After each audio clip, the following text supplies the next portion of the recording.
دیکھو ناظرین، کیا حال ہیں آپ کے؟ ٹھیک ہے ناظرین، ڈرامہ سے سکون آگے جا کے بہت زیادہ انٹرسٹنگ بننے والا ہے، کیونکہ عثمان اور ایما کا رشتہ ہو جاتا ہے، لیکن یہ دونوں راضی نہیں ہوں گے رشتے کے لیے۔ دوسری طرف حمدان اور اینا پریشان رہنے لگیں گی، کیونکہ حمدان کو رضا کی بہن گڑیا پسند کرتی ہے، لیکن حمدان نے اس بات کو چھپایا ہوا ہوتا ہے کہ اس کا رشتہ اینا کے ساتھ ہو گیا ہے۔ رضا اور نتیشہ کی آپس میں منگنی ہو جاتی ہے۔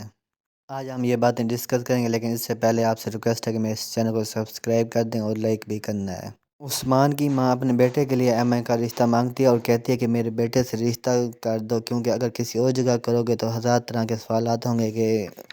اس کی بہن کیوں بھاگی، کس کے ساتھ بھاگی اور اب کہاں ہے۔ مگر میرے گھر میں یہ نہیں ہوگا، میں اس کو اپنی بیٹی بنا کے رکھوں گی، لیکن اب تم سے ریکویسٹ ہے کہ اس کام میں دیر نہ کرنا پہلے کی طرح، ورنہ اس کا نتیجہ تم نے دیکھ لیا ہے۔ تو ایما کا باپ عثمان کے ساتھ اس کا رشتہ کرنے کے لیے راضی ہو جاتا ہے اور وہ اپنی بہن سے کہتا ہے کہ تم جب دل کرے آ کے اس کو لے جاؤ، لیکن ایما کی ماں اس رشتے سے راضی نہیں ہوتی اور وہ جاتی ہے اور اس سے کہتی ہے کہ اپنی ایک بیٹی کو ہم سے جدا کر دیا، اب دوسری بیٹی کے ساتھ ایسا نہ کرو، کیونکہ عثمان ایک اچھا لڑکا نہیں ہے۔ لیکن اس کا باپ نہیں مانے گا، وہ کہے گا کہ میں نے اب رشتہ کر دیا تو کر دیا، اگر تم نے اب بھی کوئی بات کہی تو میں تمہیں طلاق دے دوں گا، جس کی وجہ سے ایما کی ماں چپ ہو جاتی ہے اور وہاں سے چلی جاتی ہے۔ ایما کا باپ اپنی بیوی سے کہتا ہے کہ جب باپ گھر سے باہر جاتا ہے تو اپنی عزت غیرت اپنے ساتھ نہیں لے کے جاتا،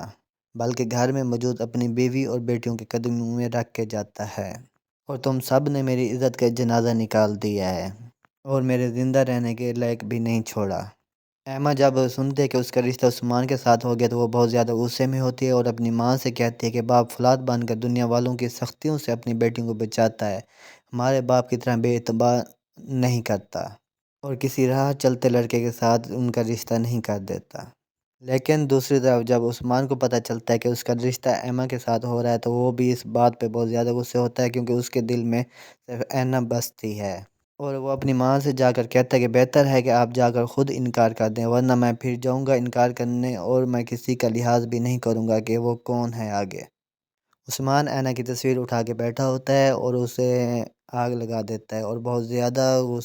پریشان بھی ہوتا ہے، کیونکہ وہ دل ہی دل میں اینا سے محبت کرتا ہے، لیکن غصے میں زیادہ تیز ہوتا ہے، جس کی وجہ سے اس کی محبت ناکام ہو جاتی ہے۔ اینا کا باپ اپنی بہن سے کہے گا کہ زندگی نے ایسے دراہے پر لا کر کھڑا کر دیا مجھے، آپ کے فیصلہ کرنا دور کی بات، اب تو میں معافی کے لائق بھی نہیں ہوں، اس لیے مجھے معاف کر دو، اور اگر تم اس وقت نہ ہوتی تو میرے ساتھ پتہ نہیں کیا ہوتا، کیونکہ میری بیٹیوں نے میرا سر شرم سے جھکا دیا ہے۔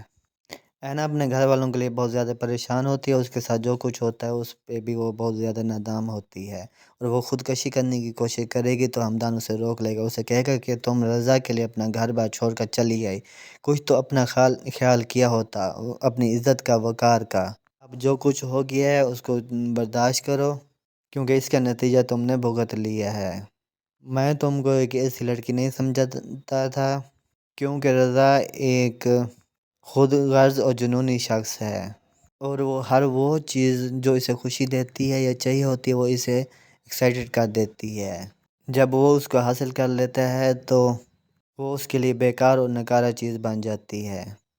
جس کا نتیجہ تم نے بھی دیکھ لیا ہے۔ اب بہتر یہی ہے کہ جو کچھ تمہارے نصیب میں تھا اسے خوشی خوشی قبول کر لو اور اپنے